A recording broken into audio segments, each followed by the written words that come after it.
একটা রিপোর্ট দেখছি, সেখানে বলা হচ্ছে ইরান যুদ্ধ কি রক্ষা করতে পারবে নেতানিয়াহুর রাজনৈতিক ভবিষ্যৎ। এটা খুব ক্রিটিক্যাল একেবারে। নেতানিয়াহু এই ইরান যুদ্ধের ব্যাপারে ইসরায়েলিদের সমর্থন আছে, কিন্তু নেতানিয়াহুর ব্যাপারে কিন্তু সমর্থনটা নেই। যুদ্ধের পর যুদ্ধ চালিয়ে এবং বিজয় অর্জন করার পরও নেতানিয়াহুর প্রতি কিন্তু জনমত তার পক্ষে নেই। বরং নেতানিয়াহুর পতনের দাবিতে, পদত্যাগের দাবিতে বিশাল বিশাল শোডাউন হচ্ছে। ইরানের বিরুদ্ধে চলমান যুদ্ধ, ইসরায়েলি প্রধানমন্ত্রী বেনিয়ামিন নেতানিয়াহুর জনসমর্থন সাময়িকভাবে বাড়লেও দেশটির রাজনৈতিক ক্ষমতার ভারসাম্যে খুব একটা পরিবর্তন আনতে পারেনি। রাজনৈতিক বিশ্লেষকদের মতে এখনই নির্বাচন অনুষ্ঠিত হলে নেতানিয়াহু প্রয়োজনীয় সংখ্যাগরিষ্ঠতা অর্জনে ব্যর্থ হতে পারেন। তার মানে এইরকম দাপটে সে যুদ্ধ করছে আমেরিকার পুরো সমর্থনে, কিন্তু তারপরেও কিন্তু তার প্রতি জনসমর্থন বাড়েনি।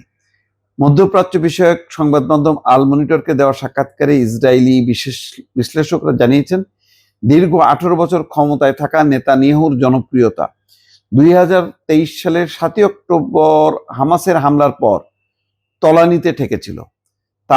তার উপর ঘুষ এবং বিশ্বাসভঙ্গের অভিযোগে চলমান বিচার প্রক্রিয়া তাকে এমনিতেই নাজুক অবস্থার মধ্যে রেখেছিল। যুদ্ধের প্রেক্ষাপটে যদি গণঅভ্যুত্থানের মাধ্যমে ইরান সরকারের পতন ঘটে, তবেই রাজনৈতিক এই অচল অবস্থা নেতানিয়াহুর অনুকূলে আসতে পারে বলে মনে করা হচ্ছে। অর্থাৎ একটা গণঅভ্যুত্থানের মধ্য দিয়ে যদি ইরান সরকারের পতন ঘটে, তাহলে হয়তো নেতানিয়াহুর সমর্থন বাড়তে পারে। 5ই মার্চ প্রকাশিত ইসরায়েল ডেমোক্রেসি ইনস্টিটিউটের এক জরিপে দেখা গেছে 82% ইসরায়েলি ইরানের বিরুদ্ধে এই যুদ্ধকে সমর্থন করছেন। টাইমস অফ ইসরায়েলের কূটনৈতিক এবং রাজনৈতিক বিশ্লেষক তাল স্লাইডার বলছেন, অধিকাংশ ইসরায়েলি 7 অক্টোবরের বিপর্যয়ের জন্য নেতানিয়াহুকে দায়ী করলেও ইয়াহিয়া সিনওয়ার, ইসমাইল হানিয়া এবং হাসান নাসরুল্লাহর মতো নেতাদের হত্যার কৃতিত্ব তাকেই দিচ্ছেন। স্নাইডার বলেন, তা সত্ত্বেও ইসরায়েলের জনমত মূলত আগের দুটি রাজনৈতিক শিবিরে বিভক্ত। বর্তমানে ক্ষমতাসীন কট্টর ডানপন্থী জোট এবং বিস্তৃত বিরোধী শিবিরের মধ্যে কোনো পক্ষই এককভাবে সংখ্যাগরিষ্ঠতা পাওয়ার অবস্থানে নেই। গত সপ্তাহে জনমত জরিপগুলো বলছে, যুদ্ধের প্রতি ব্যাপক জনসমর্থন থাকলেও তা ভোটারদের রাজনৈতিক পছন্দে কোনো প্রভাব পড়েনি। অর্থাৎ সমর্থন আছে, কিন্তু তাই বলে নেতানিয়াহুর প্রতি যে একেবারে নিরঙ্কুশ সমর্থন সেটা দেখা যাচ্ছে না। চ্যানেল 13 10ই মার্চের এক জরিপ অনুযায়ী 25টি আসন পেয়ে বৃহত্তম দল হিসেবে টিকে থাকবে নেতানিয়াহুর লিকুদ পার্টি। নাফতালি বেনেটের দল পাবে 17টি আসন, আর নেতানিয়াহুর ক্ষমতাসীন জোট পেতে পারে মোট 51টি আসন, যা সরকার গঠনের জন্য প্রয়োজনীয় আসন থেকে 10টি কম। হিব্রু ইউনিভার্সিটির রাষ্ট্রবিজ্ঞানের অধ্যাপক গিডিয়ন রাহাত মনে করেন, যুদ্ধের মাধ্যমে নিজের ভাবমূর্তি উদ্ধারের স্বপ্ন দেখেছিলেন নেতানিয়াহু। তিনি বলেন, সময় যত গড়াচ্ছে মনে হচ্ছে ইরান সরকারের পতন অত সহজ হবে না। ফলে নেতানিয়াহু হয়তো সেই বিজয়ের ছবি পাবেন না বলে আশা করছিলেন। রাহাতের মতে, ট্রাম্প এবং নেতানিয়াহু উভয়ই যুদ্ধের শুরুতে প্রত্যাশার পারদ অনেক উঁচুতে বেঁধে দিয়ে ভুল করেছে।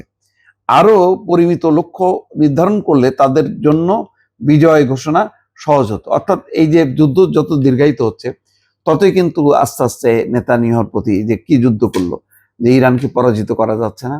ওইদিকে ট্রাম্পও তার আভ্যন্তরীণভাবে রাজনৈতিকভাবে ক্ষমতা বাড়ানোর জন্য সে মধ্যবর্তী নির্বাচন কে সামনে রেখে একটা যুদ্ধবাদায় বিজয় অর্জন করতে চাইছিল, সেটাও যেমন বাস্তবায়িত হচ্ছে না। নেতানিয়াহুর ক্ষেত্রেও এখন আরো ঝুঁকির মধ্যে আছে, যে যেভাবে ইরান আস্তে আস্তে ঘেরাও করতেছে ইসরায়েলকে এবং ধ্বংসযজ্ঞে পরিণত করতেছে তেল আবিব, ইসরায়েলের রাজধানীকে, তাতে আস্তে আস্তে কিন্তু মুখ কালো হয়ে যাচ্ছে।